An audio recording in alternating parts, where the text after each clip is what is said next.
कई बार भगवान हमारे रिश्ते खुद तोड़ देता है ताकि कोई हमारी जिंदगी खराब ना कर सके। दुनिया में सबसे खुश वही लोग हैं जो ये जान चुके हैं कि दूसरों से किसी भी तरह की उम्मीद करना बेकार है।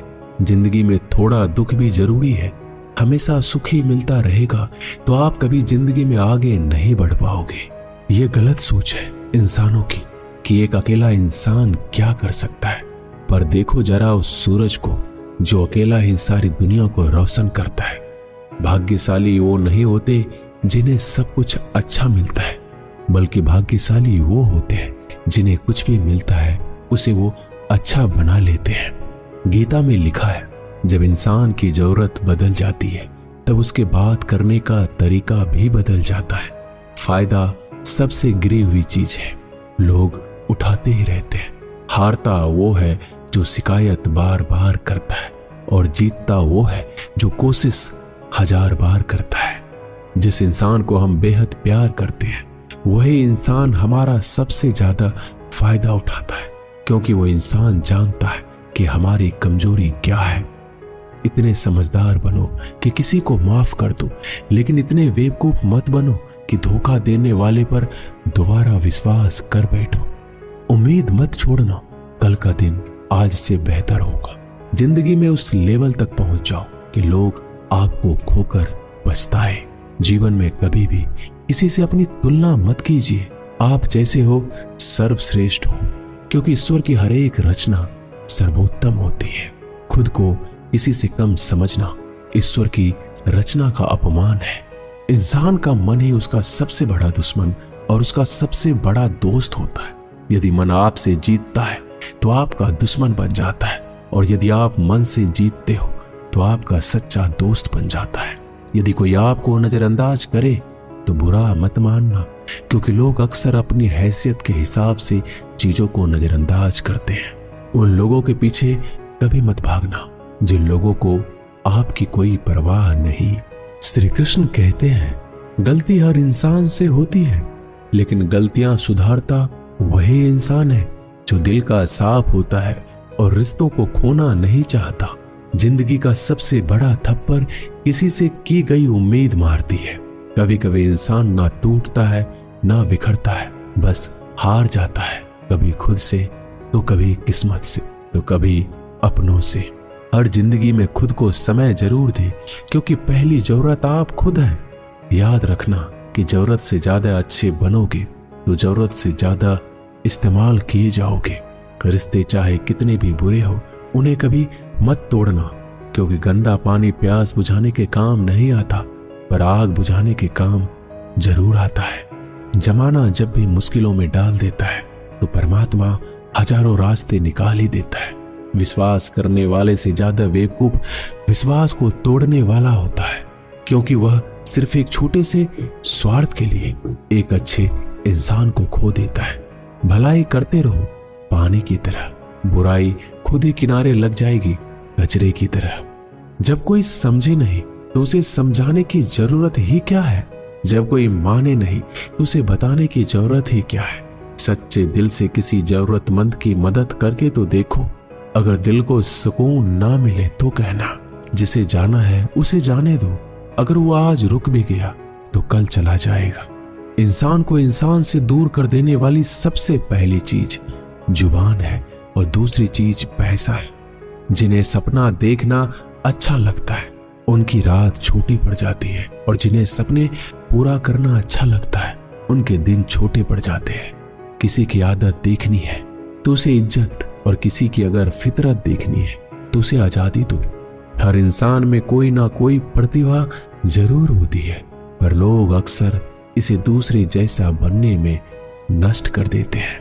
महंगे इतने भी मत बनो कि लोग तुम्हें बुला ना सके, और सस्ते इतने भी मत बनो कि लोग तुम्हें नचाते ही रहे। खामोशियां कभी बेजुबान नहीं होती। कुछ दर्द ऐसे होते हैं जो आवाज तक छीन लेते हैं। आजकल के लोग आपकी एक गलती के पीछे आपकी सारी अच्छाइयां भूल जाते हैं। जितने लोगों को समझाते जाओगे उतना ही अकेलापन और भी अच्छा लगता जाएगा। खत्म हो जाएंगे वो भी रिश्ते जिनसे मिलकर लगता है कि ये उम्र भर साथ देंगे। श्री कृष्ण कहते हैं, अहंकार किसी भी चीज का हो सर्वनाश करके ही छोड़ता है। खाली वक्त में तो हर कोई बात कर लेता है। प्यार तो तब होता है जब कोई आपसे बात करने के लिए आपका अपना सारा वक्त खाली कर दे। सब कुछ ठीक करने का इंतजार करोगे तो बैठे ही रह जाओगे। आप हिम्मत करो, खुद उठो, अपनी जिंदगी में सब कुछ ठीक कर दो। लोग पहचानना ही भूल जाए, इससे पहले अपनी पहचान बना लेनी चाहिए। एक बार एक राजा ने भगवान श्री कृष्ण का मंदिर बनवाया और उसमें मूर्ति की पूजा करने के लिए एक पंडित को रखा। हर रोज अपनी मंत्री से कहकर मंदिर में एक माला भिजवाता था और पंडित जी को वो माला श्री कृष्ण को चढ़ाना होता था। उसके बाद राजा जब दर्शन के लिए आता था तो पुजारी वो माला भगवान की मूर्ति के ऊपर से निकालकर राजा के गले में पहना देता। कई सालों तक ऐसा चलता रहा। पंडित जी अब बूढ़े हो चुके थे। एक दिन राजा की तबीयत खराब हो गई। उसने अपने सेवक को कहा कि तुम जाकर पंडित जी को माला दे आओ और उनसे कहो कि आज मेरी तबीयत खराब है, मैं आज मंदिर नहीं आ सकता, तो प्रतीक्षा ना करे। फिर राजा का सेवक वो माला लेकर पुजारी के पास गया और पूरी बात बता दी। पुजारी जी ने वो माला मूर्ति को चढ़ाई और सोचने लगे, इतने सालों से ये परंपरा चली आ रही है, लेकिन मैंने कभी भगवान का माला उतार कर खुद नहीं पहनी। शायद आज भगवान की यही इच्छा है कि ये माला मैं पहनूं, इसलिए भगवान ने आज राजा को नहीं भेजा। इसलिए आज अच्छा मौका है, ये माला मैं निकाल कर खुद पहन लेता हूं। फिर उस पंडित ने भगवान की मूर्ति से माला निकाल कर खुद पहन ली। इसी बीच राजा का सेवक दौड़ के पंडित के पास आया और पंडित जी को कहने लगा कि राजा जी को ठीक नहीं लग रहा है, उनकी तबीयत और बिगड़ गई है, इसलिए अब वो प्रभु के दर्शन करना चाहते हैं। वो आ रहे हैं, उनकी सवारी जल्दी अभी मंदिर में आएगी।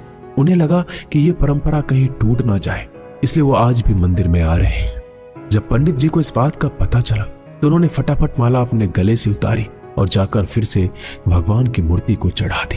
फिर कुछ देर बाद राजा वहां आए और रोज की तरह पंडित जी ने भगवान के ऊपर से माला निकाली और राजा को पहना दी। अब राजा ने उस माला को देखा तो उस माला में एक सफेद बाल नजर आया। राजा ये समझ गया कि ये बाल पंडित का है। राजा ने पुजारी से पूछा, क्या ये माला आपने पहनी थी? इसमें सफेद बाल कहां से आया? यह सुनकर पुजारी जी घबरा गए। उन्हें लगा अगर मैं सत्य बता दूं तो राजा मुझे दंड देंगे, इसलिए वह पुजारी ने कहा, यह बाल तो श्री कृष्ण का है। राजा को सुनकर बहुत ही गुस्सा आया। उसने कहा, तुम झूठ बोल रहे हो, भगवान के बाल सफेद कब से होने लगे? राजा ने कहा, मैं फिर कल आऊंगा और श्रृंगार के समय देखूंगा कि उनके बाल सफेद हैं या काले। अगर बाल काले निकले और सफेद नहीं निकले तो आपको कल ही मृत्यु दंड दिया जाएगा, क्योंकि आपने मुझसे झूठ बोला है। राजा ये कहकर वहां से चला गया। इधर पुजारी भगवान के चरणों में गिरकर रोने लगे कि हे प्रभु, मुझे माफ कर दीजिए, मैं लोभ में आ गया था, मुझे लगा मुझे ये माला पहन लेनी चाहिए, मुझे बचा लीजिए, नहीं तो कल राजा मुझे मार देगा। तो पुजारी पूरी रात भगवान के चरणों में गिरकर रोने लगा, विनती करने लगा कि प्रभु मुझे बचा लीजिए। अगली सुबह राजा मंदिर पहुंचा। राजा ने भगवान की मूर्ति के ऊपर से मुकुट निकाला और उनके बाल देखे। राजा चौंक गया क्योंकि भगवान की मूर्ति के ऊपर सफेद बाल थे। राजा ने सोचा ये पुजारी की कोई चाल है, इसने मौत की सजा से बचने के लिए भगवान के बाल सफेद कर दिए हैं। राजा यह बाल असली या नकली इसकी जांच करने के लिए बाल तोड़ने लगा। जैसे राजा ने कुछ बाल तोड़े तो मूर्ति में से खून की धारा बहने लगी। राजा भगवान के चरणों में गिर गए और क्षमा मांगने लगे और रोने लगे, कहा मुझे माफ कर दीजिए। तभी मूर्ति से एक आवाज आई, राजा तूने सिर्फ मुझे मूर्ति माना, इसलिए मैं तुम्हारे लिए सिर्फ एक मूर्ति हूं। लेकिन पुजारी ने मूर्ति में साक्षात भगवान देखा, इसलिए मुझे मेरे भक्त की रक्षा करने के लिए मेरे बाल सफेद करने पड़े और खून की धारा बहानी पड़ी, ताकि मैं समझा पाऊं कि जहां भाव है वहां भगवान है। अगर आप वाकई में भगवान का स्मरण करते हैं, उन्हें देखना चाहते हैं, तो आपके अंदर सिर्फ भाव होना चाहिए। ये एक छोटी सी कहानी हमें शिक्षा देती है कि भगवान के आशीर्वाद के सिवाय कुछ भी संभव नहीं। अगर आप सच्चे दिल से भगवान को पुकारते हैं तो भगवान आपकी मदद के लिए जरूर आते हैं। दोस्तों, ये वीडियो यही समाप्त होती है। मिलते हैं अगले वीडियो में। तब तक के लिए अपना ख्याल रखिएगा। जय श्री कृष्ण।